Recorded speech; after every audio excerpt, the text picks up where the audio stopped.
আইসিসির সমস্ত নিয়মকানুনকে তোয়াক্কা না করে, আইসিসির সমস্ত নিয়মকানুনকে তাকে তুলে দিয়ে, সম্পূর্ণ প্রতারণা করে আম্পায়ারের সাহায্য নিয়ে ম্যাচ জিতল ভারতীয় দল তৃতীয় টি-20তে আফগানিস্তানের বিরুদ্ধে।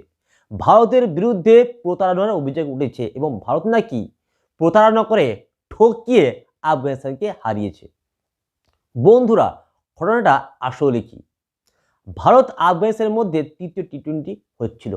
সেই তৃতীয় টি-20তে ভারত প্রথম ব্যাটিং করে 212 রান করে 4 উইকেট হারিয়ে।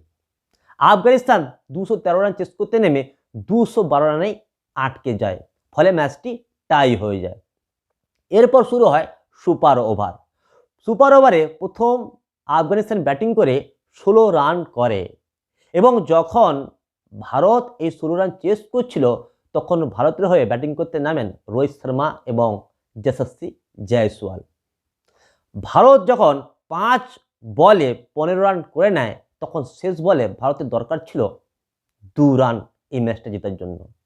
ব্যাটিং করছিলেন যশস্বী জয়সওয়াল এবং নন স্ট্রাইক এন্ডে ছিলেন রোহিত শর্মা।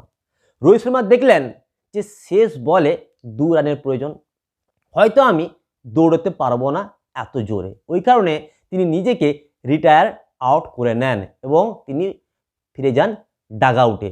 তার পরিবর্তে ব্যাটিং করতে আসেন কে? রিঙ্কু সিং। যদিও এই শেষ বলে ভারতীয় টিম 1 রানই নিতে পারে এবং ম্যাচটি আবার টাই হয়ে যায়। শুরু হয় দ্বিতীয় সুপার ওভার। দ্বিতীয় সুপার ওভার যখন শুরু হয় তখন ভারতীয় দলের হয়ে ব্যাটিং করতে নামেন এই রোহিত শর্মা এবং রিঙ্কু সিং। কিন্তু তখনই যত সমস্যার সৃষ্টি হয়েছে, কারণ নিয়ম অনুযায়ী যে ব্যাটসম্যান সুপার ওভারে একবার আউট হয়ে যাবেন তিনি আর পুনরায় ব্যাটিং করতে পারবেন না। যেমন আফগানিস্তানের গুলবাদর নাইব আউট হয়ে গেছিলেন, ওই কারণে তিনি আর ব্যাটিং করতে নামেননি। কিন্তু অন্যদিকে রোহিত শর্মা, যিনি রিটায়ার আউট হয়ে গেছিলেন, তিনি আবারও ব্যাটিং করতে নামেন এবং ভারতের হয়ে 11 রান করে ফেলেন।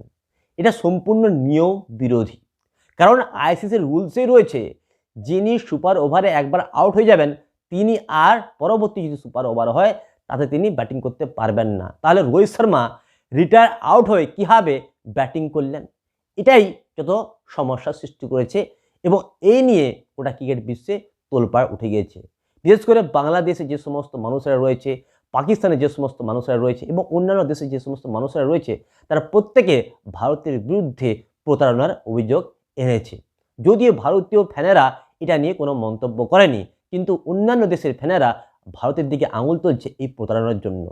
ভারত নাকি সম্পূর্ণ আম্পায়ারদের সাহায্যে আইসিসির সমস্ত নিয়মকে তোয়াক্কা না করে ঠকিয়ে আফগানিস্তানকে হারিয়েছে। এটা হচ্ছে মূল বিতর্কের বিষয়। যদি এই রোহিত শর্মা রিটায়ার হার্ট হয়ে যেতেন, অর্থাৎ যদি তার এক্সটার্নাল কোনো চোট লাগতো, তাহলে তিনি নট আউট হিসাবে গণ্য হতেন। যেহেতু রোহিত শর্মা আউট হবে, রিটায়ার হার্ট হননি, অর্থাৎ তাকে চোট লাগেনি, তিনি রিটায়ার আউট হয়ে গেছেন, সুতরাং তিনি আর পুনরায় ব্যাটিং করতে পারবেন না। এটাই রুলস। এবং দেখা গেছে যে আফগানিস্তানের ব্যাটসম্যান গুলবাদর নাইব, যিনি আউট হয়েছিলেন, তিনি আর ব্যাটিং করতে আসেননি।